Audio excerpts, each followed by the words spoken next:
The books are full of wonderful incidents, little incidents which can be, opened out into stories and episodes. And also there are so many characters that, there's a richness to the series.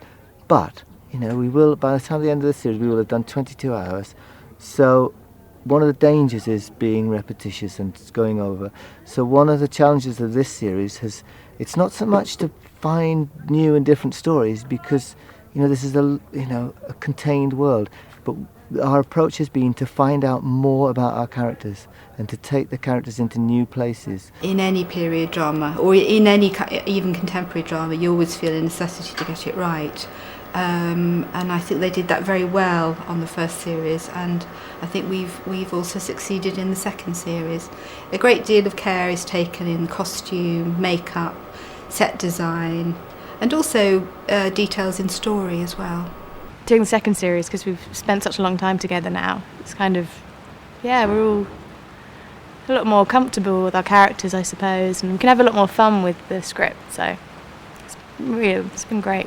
I want to instigate a programme of building homes, new villas, everyone with its own garden, and a door knocker. And who is it, sir, that will build these villas? Who is it that will profit from their sale and from their rent? I make no attempt to conceal my role as builder and contractor.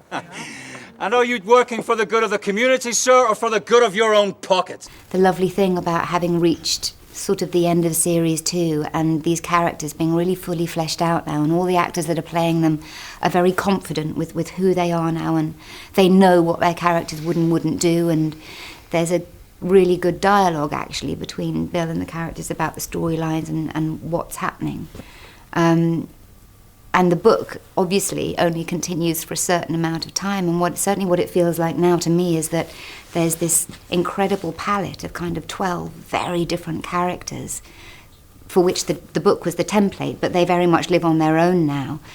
And Bill's imagination is just kind of firing now with different storylines for them, and seeing what happens when two characters that haven't met each other yet in the storyline are thrown together in certain situations. So it's kind of, the book was the springboard, but I think it's really taken off on its own now. I think it's a study of country folk, really, in microcosm, at the end of the 19th century.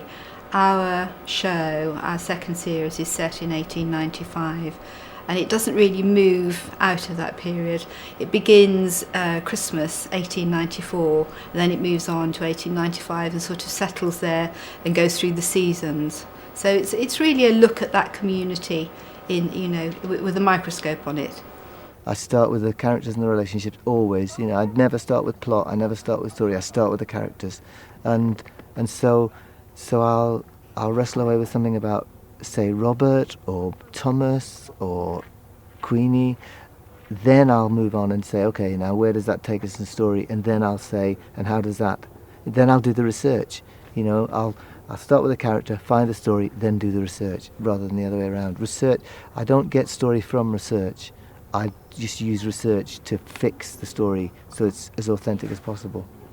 It's kind of the antidote for an awful lot of the stuff on television, which is, as the world speeds up, everything is speeding up. Music is speeding up, TV is speeding up, and everything is about instant gratification and shock factor and fast cutting, fast feed editing.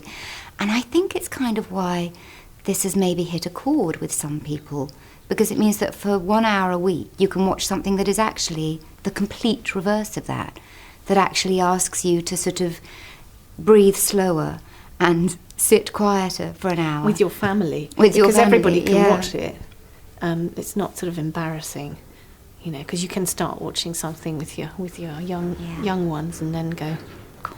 Although we've got some shocking scenes in this series. We go mad with guns, don't we? And a lot of gratuitous sex. Yeah, loads of car chases. Nakedness as well, obviously. Yeah, open a brothel at chases. one point. It just all gets nasty, doesn't it? Give them ideas, seriously. No, I know. It's an autobiographical tale, yeah, and it's an historical document, but also it's been adapted for TV. So it's a little soft around the edges, I think. And, you know, the writers have possibly just taken one line out of one chapter and made a whole episode out of it. But I think basically it's about the relationships between people. It's just a story of 12 or more characters from Candleford and from Lark Rise, and their kind of everyday lives, and how their lives touch each other and how they change each other. What Bill has done, of course, is taken little vignettes, maybe 2 lines, maybe half a page, as you know. He's expanded them to an hour's episode. And he's done it wonderfully well. He's captured the spirit of the time, the characterisation and locations absolutely perfectly.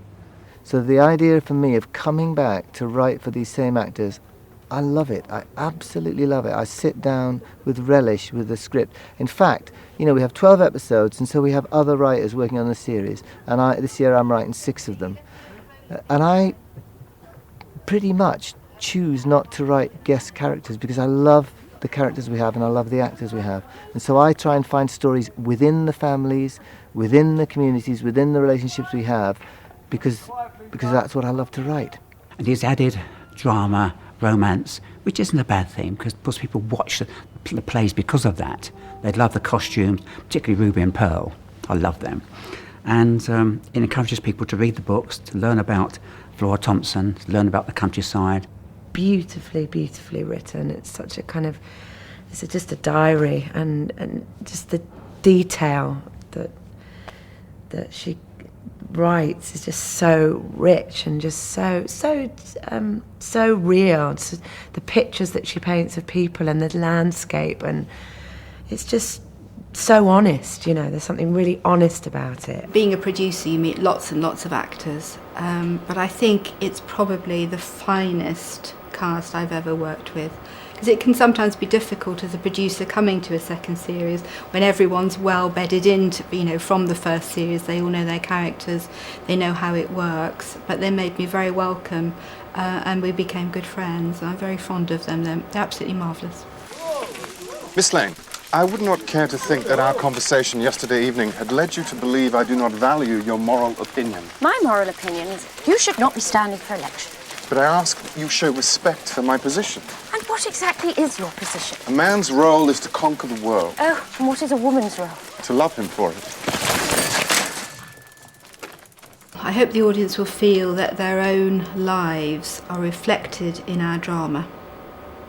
You know, the birth of a baby, the death of someone, the loss of a friendship, the argument with a husband. I think all of those things are in our drama, and I hope they see their own lives reflected in our drama.